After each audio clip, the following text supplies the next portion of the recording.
Perahu penyelamat sebentar lagi sampai. Air kembali datang, tidak mengetuk, tidak meminta izin. Ia masuk ke rumah-rumah warga, menggenangi sekolah, tempat ibadah, dan pasar. Di layar televisi dan ponsel kita, banjir terlihat seperti rutinitas musiman. Datang, viral, lalu perlahan dilupakan. Namun selalu ada satu pertanyaan yang ikut mengambang di permukaan air. Apakah ini sudah bencana nasional? Air sudah setinggi dada orang dewasa, tapi status masih setinggi mata kaki.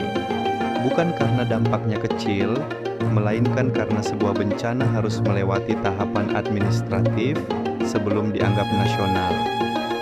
Dan malam ini, kita akan membedah tahapan itu, pelan-pelan, berbasis data, tapi tetap tajam. Banjir melanda beberapa wilayah di Sumatera. Data yang dihimpun hingga pembaruan terakhir menunjukkan dampak yang tidak kecil. Di Aceh, tercatat 456 korban meninggal dunia. Di Sumatera Utara, 336 jiwa kehilangan nyawa. Sementara di Sumatera Barat, 246 korban meninggal dilaporkan. Total korban meninggal mencapai 1068 jiwa, dengan 190 orang dinyatakan hilang dan lebih dari 8.185 warga terdampak langsung. Angka-angka ini bukan sekadar statistik, mereka adalah nama, keluarga, dan cerita yang terhenti. Di atas kertas, urutan status bencana di Indonesia terlihat rapi, sistematis, seolah semua berjalan linier dan terkendali. Namun di lapangan, realitas seringkali lebih basah, secara harfiah.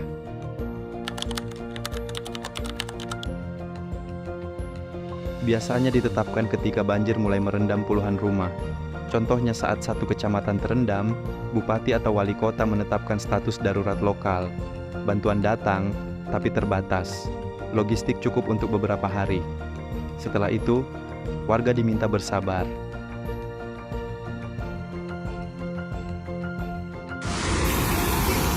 Naik satu tingkat, ketika beberapa kabupaten terdampak sekaligus, gubernur mengambil alih koordinasi.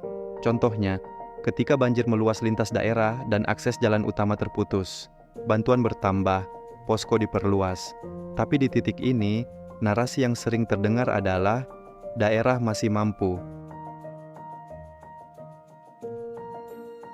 Inilah level tertinggi, ditetapkan oleh pemerintah pusat, biasanya baru muncul ketika dampak dianggap melampaui kemampuan daerah dan provinsi. Anggaran besar dibuka, koordinasi lintas kementerian dimulai. Status sering naik setelah air surut. Ketika kamera mulai pergi dan korban sudah terlanjur menanggung akibatnya. Pertanyaannya sederhana. Kapan sebuah bencana disebut nasional? Jawabannya juga singkat, soalnya 1. Negara menilai masih mampu menangani lewat sumber daya yang ada. 2. Dampaknya belum mengganggu stabilitas nasional secara luas. 3. Bantuan internasional belum dianggap mendesak. 4. Koordinasi pusat dan daerah masih berjalan. Selama 4 poin ini dinilai terpenuhi, status nasional belum ditetapkan. Bukan berarti bencananya kecil, melainkan negara merasa masih kuat. Disinilah ruang refleksi dibuka. Apakah status nasional selalu soal kepentingan politik atau murni soal kapasitas negara? Secara resmi, status nasional membuka akses anggaran besar dan koordinasi lintas kementerian.